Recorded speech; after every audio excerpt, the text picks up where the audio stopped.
Dans cette vidéo, je vais vous présenter les quelques nouveautés d'iPadOS 13 que j'ai présentées le 30 septembre 2019 au SILAC à la Madeleine.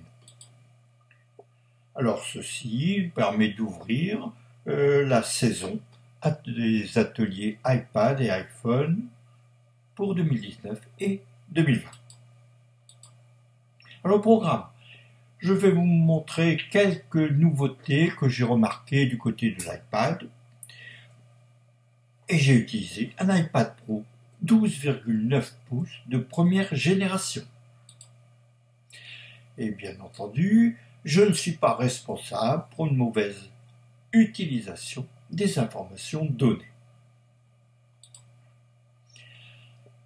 Alors, dans la présentation iOS 13, je vous dis que nos chemins allaient se séparer au niveau de l'iOS. Il y a d'une part iOS 13 pour l'iPhone et maintenant iPadOS 13 pour l'iPad. Encore un qui pleure parce qu'il ne peut pas passer à iPadOS 13, mais tous les autres pourront passer à iPadOS 13, les iPad Pro, tous modèles d'iPad Pro, les iPad 7, les iPad 6e et 5e génération, les iPad Air 3e et 2e génération, les iPad Air 2, les iPad mini 5e et 4e génération. J'ai relevé plus de 200 nouveautés dans iPadOS 13, mais bien entendu, aujourd'hui, je suis incapable, déjà par manque de temps, de vous présenter toutes les nouveautés. Alors, j'ai compilé toutes les nouveautés dans un document en Word qui est disponible en format PDF. Alors, on a vu au niveau de iOS 13 qu'il y avait un certain nombre de fonctionnalités, de partage, etc. Et la plupart des fonctionnalités d'iOS 13 de l'iPhone sont aussi disponibles sur iPadOS 13. Alors, par exemple, on va voir partager un projet iMovie vers le Mac via AirDrop.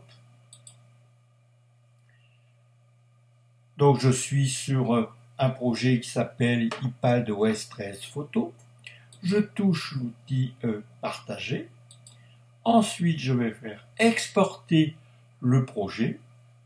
Le projet est en cours de préparation. Et maintenant, je vais l'envoyer par AirDrop sur un appareil.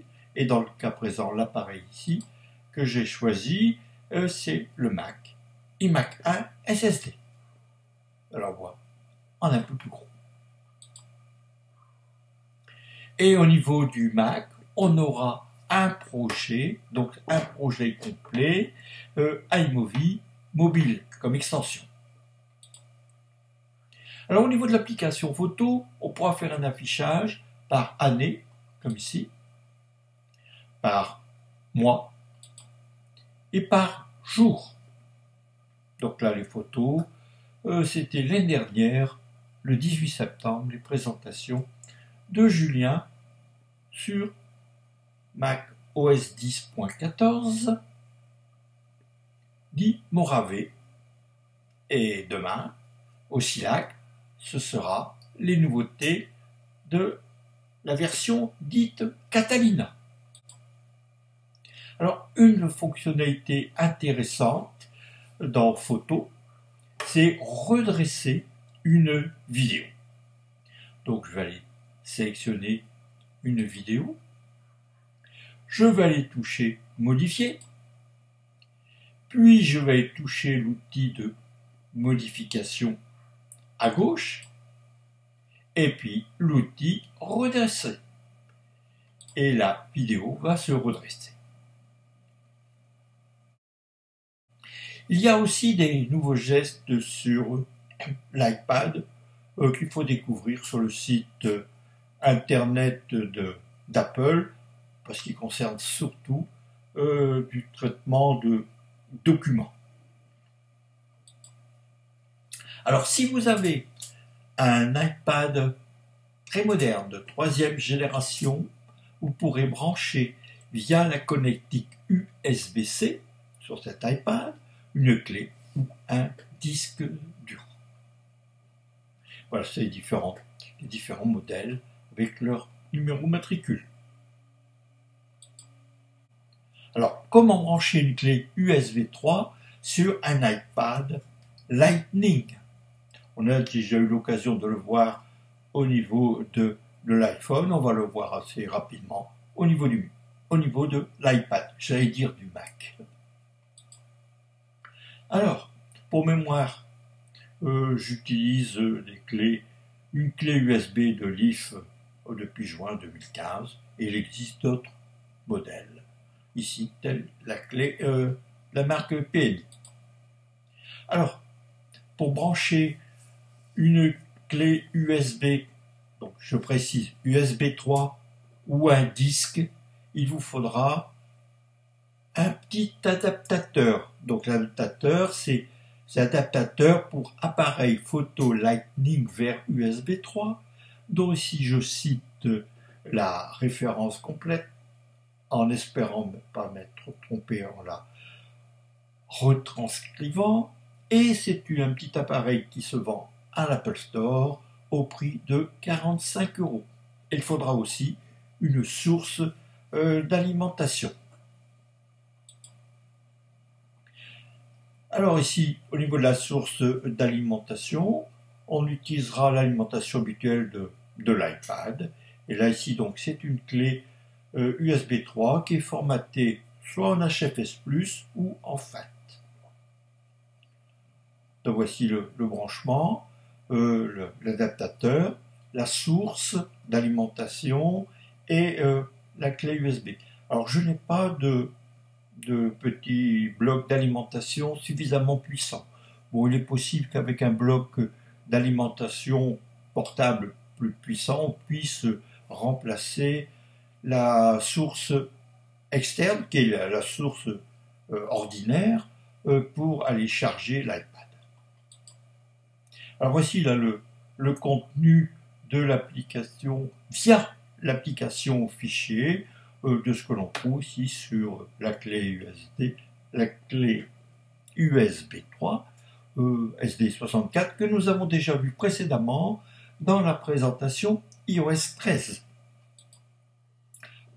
Alors depuis quelques jours, il est possible d'enregistrer une vidéo ou un projet directement depuis iMovie, donc sur une clé USB 3 ou sur un disque SSD.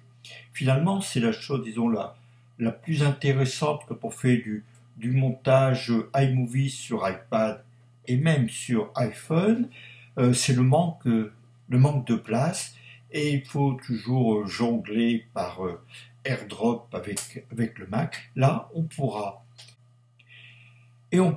enregistrer directement sur une clé USB 3 des films en format vidéo 1080p ou en format mobile, c'est-à-dire en format projet mobilement. Nous allons découvrir ça par une petite vidéo.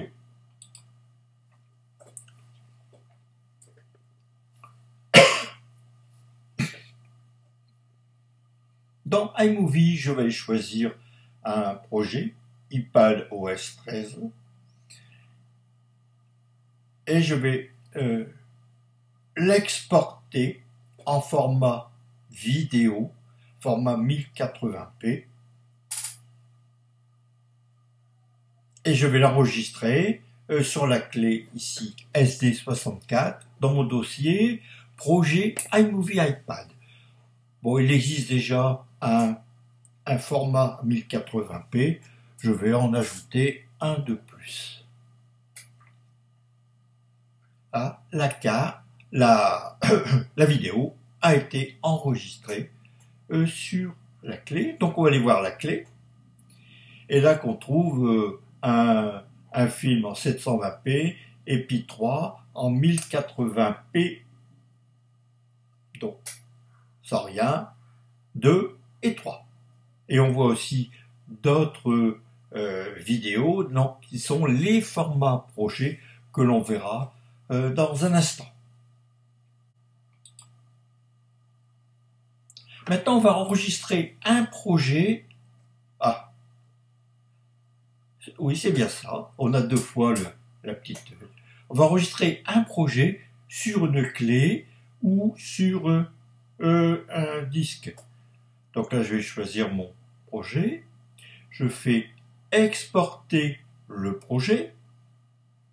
Préparation du projet pour le partage. Je vais enregistrer via fichier sur ma clé